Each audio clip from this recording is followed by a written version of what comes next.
नमस्कार दोस्तों, स्वागत है आपका मेरे चैनल कॉमिक्स लाइफ में। शुरू करते हैं मनोज कॉमिक्स की एक और मज़ेदार कॉमिक्स, इंस्पेक्टर मनोज और जिंदा मौत पार्ट 2। तभी भीतर से 2 फायर हुए और साथ ही 2 चीखें वातावरण में गूंजी। धाएं धाएं, आह, ई, ओह, अब मुझे उनके सामने आना ही होगा। और हवलदार वीर बहादुर रिवॉल्वर निकालकर भीतर घुस गया। खबरदार मिस्टर विनोद, आए, यहाँ तो सिर्फ 2 लाशें ही हैं। विनोद कहाँ गया? ओह, कार स्टार्ट करने की आवाज़। कदाचित वह खिड़की के रास्ते से भाग निकला है, लेकिन भागकर जाएगा कहाँ? निकटवर्ती थाने को वहां हुई हत्या की रिपोर्ट देने के पश्चात हवलदार वीर बहादुर अपने पुलिस स्टेशन पहुंचा। कितने आश्चर्य की बात है सर कि शहर का एक धनी व संभ्रांत नागरिक इस तरह के नृशंस अपराध कर रहा है, जबकि हमारा विचार था कि इनके पीछे किसी बहुत बड़े अंतर्राष्ट्रीय अपराधी का हाथ है। मगर क्या मालूम था कि यह अपराध एक ऐसा व्यक्ति कर रहा है जो अब तक पुलिस की ब्लैक लिस्ट में भी नहीं आया है। तभी मुझे बचा लीजिए इंस्पेक्टर मनोज। अरे, मशहूर जौहरी सेठ हीरालाल जी, आप इस कदर घबराए हुए क्यों हैं? तशरीफ रखिए। मुझे जान से मार डालने की धमकी दी गई है। इंस्पेक्टर साहब, मुझे बचा लीजिए। यह पत्र देखिए इंस्पेक्टर साहब, इसे पढ़िए, फिर आप सब समझ जाएंगे। इंस्पेक्टर ने कागज लेकर उसकी तह खोली और सेठ हीरालाल, तुम्हारे शहर में मेरे नाम का बैंड बज रहा है। मैं वही हूँ जिसे तुम्हारी पुलिस जिंदा मौत के नाम से जानती है। आज शाम को ठीक 7 बजे प्रगति मैदान पंडाल नंबर 6 में 2 लाख रुपए लेकर पहुंच जाओ। मैं बदले में तुम्हें जीवन दान दूंगा, वरना सिर्फ मौत, जिंदा मौत। अब आप ही बताइए इंस्पेक्टर साहब, मैं तो सिर्फ नाम का ही सेठ हूँ। 2 लाख रुपया किस प्रकार जुटा पाऊंगा? मुझे उस जालिम से बचा लीजिए इंस्पेक्टर साहब, मैं अभी मरना नहीं चाहता। प्लीज़। आप घबराइए नहीं सेठ जी, आपको कुछ नहीं होगा। पुलिस आपकी पूरी हिफाजत करेगी। फिर इंस्पेक्टर मनोज ने एक योजना बनाई और सेठ हीरालाल को उस योजना के तहत काम करने के लिए राजी कर लिया। ठीक है इंस्पेक्टर साहब, मैं ब्रीफकेस लेकर पंडाल नंबर 6 में नियत समय पर पहुंच जाऊंगा, लेकिन मेरी सुरक्षा की जिम्मेदारी आपकी होगी। आप बेफिक्र रहिए। जब सेठ हीरालाल वहां से चला गया तो मनोज ने 2 और हवलदारों को बुलाया। तुम दोनों सिविल ड्रेस में सेठ जी की सुरक्षा करोगे। Yes sir. सबके जाने के बाद अब परिस्थितियों ने दिलचस्प मोड़ ले लिया है वीर बहादुर। एक ऐसा शख्स जिसे अचानक करोड़ों रुपए की दौलत हासिल हो गई हो, वह 2 हत्याएं कर डालता है।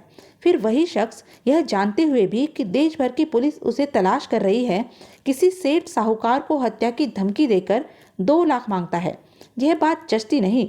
करोड़ों की दौलत का स्वामी क्या इतना बड़ा खतरा मोल ले सकता है? यानी आपका अभिप्राय यह है कि विनोद और वह रहस्यमय कातिल 2 अलग अलग वजूद हैं? बिल्कुल। इन परिस्थितियों में तो यही सोचा जा सकता है। खैर, आओ सेठ गरीबदास की कोठी चलें, बाकी मालूमात वहीं से करेंगे। मगर विनोद और उसके साथियों की बातचीत, विनोद द्वारा किसी रहस्य को छुपाने अथवा अपनी असलियत तक न पहुंचने देने के लिए की गई 2 हत्याएं उसके किस जुर्म की ओर इशारा करती हैं? बहुत संभव है कि उसने अपने पिता का खून किया हो और इस साजिश में उसके उन दोनों मित्रों ने भी उसका साथ दिया हो। अपने पिता की हत्या से उसे क्या लाभ हो सकता है? अपने पिता की दौलत का तो वह स्वयं ही इकलौता वारिस था। अवश्य था, लेकिन उनकी मौत के पश्चात, पहले नहीं। यह भी संभव है कि विनोद और उसके पिता में कोई अनबन रहती हो, या विनोद को यह एहसास हो कि उसके पिता अपनी दौलत से उसे बेदखल करने वाले हैं। बहरहाल, यह सब हमारी अटकलें भी हो सकती हैं। यानी एक बारूदी मेंढक के विस्फोट में सेठ गरीबदास की मौत का होना मनगढ़ंत कहानी था। इसी सत्यता का पता लगाने तो हम सेठ गरीबदास की कोठी पर जा रहे हैं। संभव है कालू नौकर के रूप में चश्मदीद गवाह भी फर्जी ही हो। अगर सेठ गरीबदास की मौत की कहानी मनगढ़ंत है तो चश्मदीद गवाह का भी फर्जी होना लाजमी है। मनोज सेठ गरीबदास की कोठी पर पहुंचा तो उसकी भेंट शोक संतप्त श्रीमती दास से हुई। श्रीमती गरीबदास, मैं सेठ जी की मौत के संबंध में आपके नौकर कालू से कुछ पूछना चाहता हूँ। कृपया जरा उसे बुलाइए। लेकिन वह तो अभी कुछ देर पहले महीने भर की छुट्टी लेकर अपने गांव चला गया है। ओह, क्या आप उसके घर का पता बताने का कष्ट करेंगी? अवश्य। वैसे वह दिल्ली के पास ही गांव रामपुर में रहता है। शीघ्र ही उनकी जीप रामपुर गांव की तरफ दौड़ पड़ी। वीर बहादुर, मुझे संदेह है कि कालू की भी हत्या न कर दी गई हो, इसलिए जीप की गति बढ़ाओ। हमें शीघ्र से शीघ्र उसके गांव पहुंचना है। ओह। करीब 25 मिनट पश्चात वे कालू के घर पहुंच गए। कालू के घर के आगे ग्रामीणों की भीड़ लगी थी और कालू की लाश आंगन में पड़ी थी। बाबूजी, हम गरीबन की किसी के साथ का दुश्मनी हो सके है, जाने किस जालिम ने उन्हें मार डाला है। धीरज करो बहन, जिस किसी ने भी तुम्हारे पति की हत्या की है, पुलिस उसे ढूंढ निकालेगी, उसे फांसी ही होगी, तुम देखना। आवश्यक पूछताछ करने के पश्चात मनोज हवलदार वीर बहादुर के साथ वहां से लौट पड़ा, जबकि स्थानीय पुलिस अपनी कार्यवाही करने वहां पहुंच गई थी।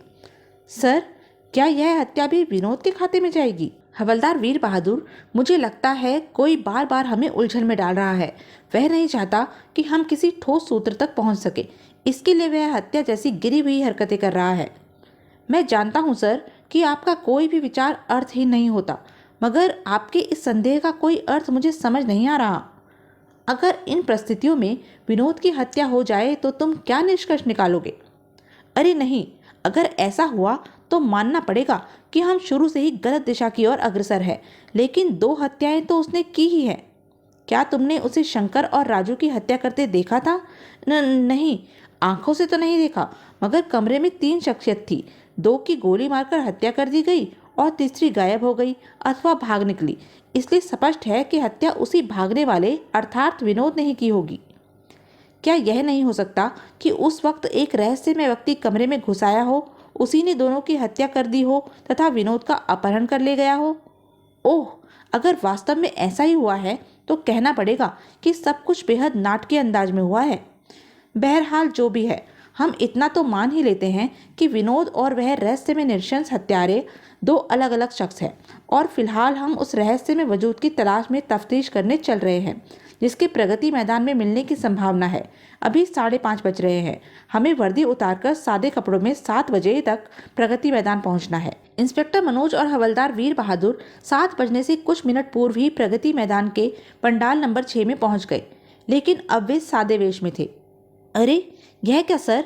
प्रगति मैदान में व्यापार मेले तथा विभिन्न प्रकार की प्रदर्शनियां तो लगती ही थी, मगर आज तो यहाँ शहर भर के दर्जनों धनी, संभ्रात और शक्ति संपन्न लोगों की प्रदर्शनी लगी है।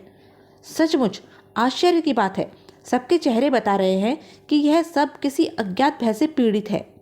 कहीं ऐसा तो नहीं है सर कि जिंदा मौत ने इन सबको पत्र लिखकर यहाँ बुलाया हो और इन्हें जीवन दान देने के बदले इनसे दौलत की मांग की हो, क्योंकि सबके हाथों में ब्रीफकेस है जिनमें संभवतः रुपए ही होंगे। निश्चय ही यही बात होगी। बहरहाल इसी तरह छुपे रहकर हमें आगे का ड्रामा देखना है। कुछ देर बाद इन धनी लोगों को प्रदर्शनी में सेठ हीरालाल जी भी शामिल होने वाले हैं, क्योंकि जिंदा मौत ने उन्हें भी 7 बजे इसी पंडाल में बुलाया है। वह आते ही होंगे। हम तक पहुंचने वाले वही इकलौते धनी थे, जबकि इन सब ने सोचा होगा पुलिस के चक्कर में पड़कर क्यों अपनी जान को फजीते में डाला जाए। अगर सेठ हीरालाल जी भी हम तक पहुंचने की अपेक्षा इन रईसों की भांति दौलत की भेंट चढ़कर जिंदा मौत से छुटकारा पाने की सोचते तो संभवतः हमें इस कांड का आभास तक न होता। तभी पंडाल में शहर का एक नामी गुंडा रॉकी नशे में धुत लहराता हुआ प्रविष्ट हुआ। वेरी गुड, तुम सब पहुंच गए। गुड इवनिंग सेठ साहबो। रॉकी को पंडाल में देखकर लोगों में कानाफूसी होने लगी।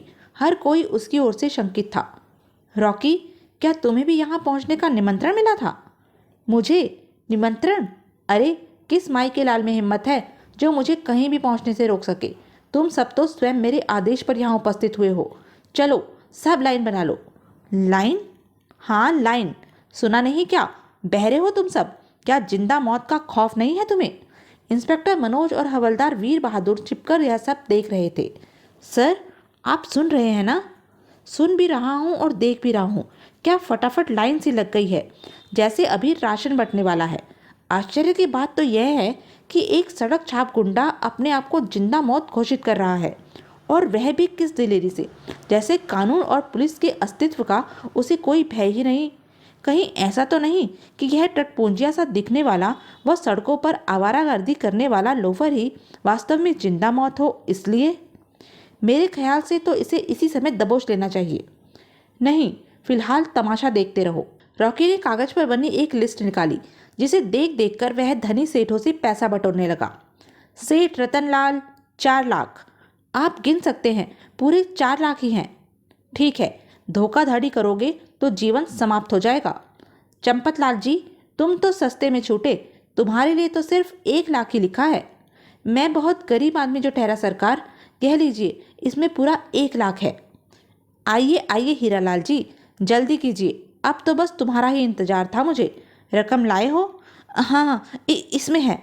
सेठ हीरालाल योजना अनुसार ब्रीफकेस में केवल कागज लाया था, अतः वह बहुत घबराया हुआ था। तुम जरूरत से ज्यादा ही घबराए हुए हो। इसमें रुपए तो है ना? हाँ, ठहरो, देख ही लेता हूँ, क्योंकि तुम्हारी घबराहट से मुझे धोखाधड़ी की बू आ रही है।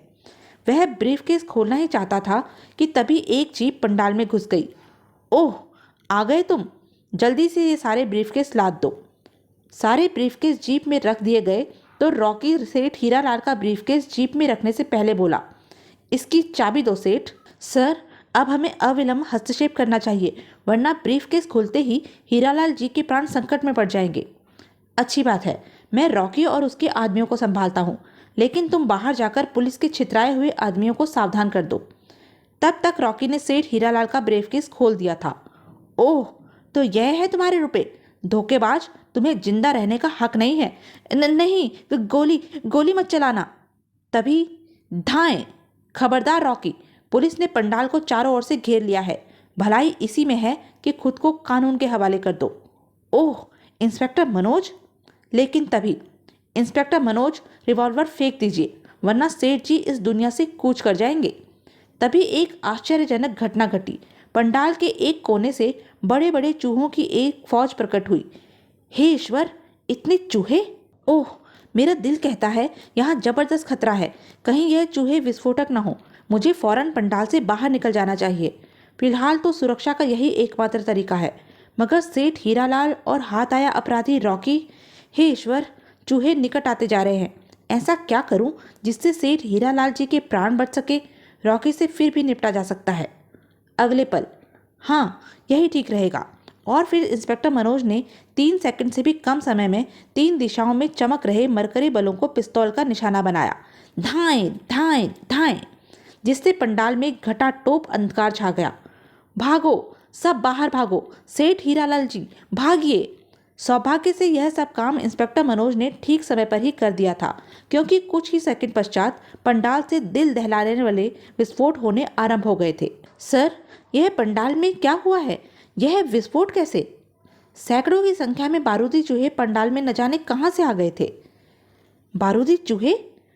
हाँ, विस्फोट उन्हीं से हो रहे हैं, क्योंकि उनकी संख्या सैकड़ों में है, इसलिए अभी कुछ देर और विस्फोट होते रहेंगे। हे भगवान, सब कुछ कितना विचित्र है, अद्भुत व अविश्वसनीय। अगर उस पंडाल की इमारत साधारण स्तर की रही होती तो कब की खंडर हो गई होती। फिर भी काफी नुकसान हुआ है। सेठ हीरालाल, रॉकी, वह जीप और उसका ड्राइवर व अन्य व्यक्ति न जाने किस हाल में होंगे। सर, उधर देखिए, सेठ हीरालाल जी! भगवान का शुक्र है, वह सुरक्षित हैं। आओ। अरे, आप तो घायल हो गए सेठ जी। मेरी चिंता छोड़िए इंस्पेक्टर साहब, मामूली जख्म हैं, उन्हें पकड़िए। वे दोनों जीप के साथ वे जीप से दक्षिण के गेट से भाग निकले हैं। वे रुपया भी ले गए हैं। ओह, जीप की ओर दौड़ो हवलदार। अगर वह दक्षिण के गेट से निकले हैं तो निश्चित रूप से तिलक मार्ग की ओर भागे हैं। इस घटना से तो लगता है सर कि उस टटपूंजी रॉकी ने अपने अपराधी स्तर में प्रगति कर ली है। नहीं, यह उसका मस्तिष्क हरगिज नहीं हो सकता। निश्चित रूप से उसके पीछे कोई अन्य शक्ति है। इंस्पेक्टर मनोज ने वायरलेस पर पुलिस की गश्ती जीपों को इस घटना की सूचना दे दी। शीघ्र ही पुलिस की अनेक जीपें व अन्य वाहन उस कथित जीप को जोर शोर से तलाश करने लगे। आखिर वह इतनी जल्दी कहाँ गायब हो गए? इन परिस्थितियों में उनका राजधानी से बाहर निकलना तो असंभव है। जीप उस कच्चे रास्ते की ओर मोड़ देना। अत्यधिक संख्या में घने पेड़ होने के कारण यह क्षेत्र जंगल सा लगता है। इस मार्ग में पड़ने वाला यह ऐसा पहला स्थान है जहां कोई अपराधी आसानी से छुपने की बात सोच सकता है। आपका अंदाजा गलत नहीं है सर। वह देखिए, उस तरफ पेड़ों के झुरमुट में। गुड, जीप यहीं रोक दो। वे पेड़ों की आड़ में पैदल ही उस जीप की ओर बढ़े। वे निश्चिंत होकर बैठे होंगे। उन्हें सपने में भी गुमान नहीं होगा कि पुलिस यहाँ भी पहुँच सकती है। मैं बाईं ओर नजर रखूंगा और तुम दाईं ओर। हो सकता है वे जीप से उतरकर कहीं झाड़ियों में या पेड़ों पर छुप गए हों, इसलिए सावधान रहना। उनके पास हथियार भी हैं। Yes sir. थोड़ी देर बाद। खबरदार, भलाई इसी में है कि चुपचाप जीप से उतर आओ और अपने आप को हमारे हवाले कर दो। कमाल है सर, यह तो आंखें फाड़े हमें ही देखता जा रहा है, जैसे मर गया हो। तभी इंस्पेक्टर मनोज चौंका। ओह, सचमुच ऐसा ही है। हे भगवान, इसकी भी हत्या! शायद खतरा भांपकर अपराधी ने इसे भी अपने मार्ग से हटा दिया है। और इधर देखो, सारे ब्रीफकेस खाली पड़े हैं। अपराधी वे लाखों रुपए भी ले उड़ा है। ओह, अब तो तुम्हें यकीन आ गया होगा कि वह रहस्य में वजूद रॉकी नहीं था। अगर होता तो इस कदर मार डाला न गया होता। हाँ, मगर वह है कौन? तभी इंस्पेक्टर मनोज की दृष्टि चौकोर सी चमकीली वस्तु पर पड़ी। अरे, वह क्या है? अरे, यह तो विनोद का ड्राइविंग लाइसेंस है। लेकिन यह इस जीप में कहाँ से आया? विनोद का ड्राइविंग लाइसेंस? इसका मतलब है। तभी कहीं पास से एक फायर हुआ। धाएं! बचो हवलदार! दोनों उछलकर एक मोटे से पेड़ की आड़ में पहुंच गए। फायर उस ओर से हुआ है सर। मैंने उस पेड़ के पीछे एक साया देखा है। क्या वह साया वास्तव में विनोद का था? इन खतरनाक अपराधों के पीछे क्या वास्तव में ही विनोद का मस्तिष्क था? वे क्या रहस्य थे जिन्हें छुपाई रखने की बदौलत विनोद को राजू और शंकर का कत्ल कर देना पड़ा? पशु पक्षियों को विस्फोटक कैसे बनाया जाता था? और उन सबके पीछे क्या विनोद का ही मस्तिष्क था? जिंदा मौत का क्या रहस्य था? यह सब जानेंगे हम अपने अगले वीडियो इंस्पेक्टर मनोज और मौत का उपहार में। तब तक के लिए बने रहें मेरे साथ। और हाँ, मेरे चैनल को लाइक, शेयर और सब्सक्राइब करना ना भूलें। धन्यवाद।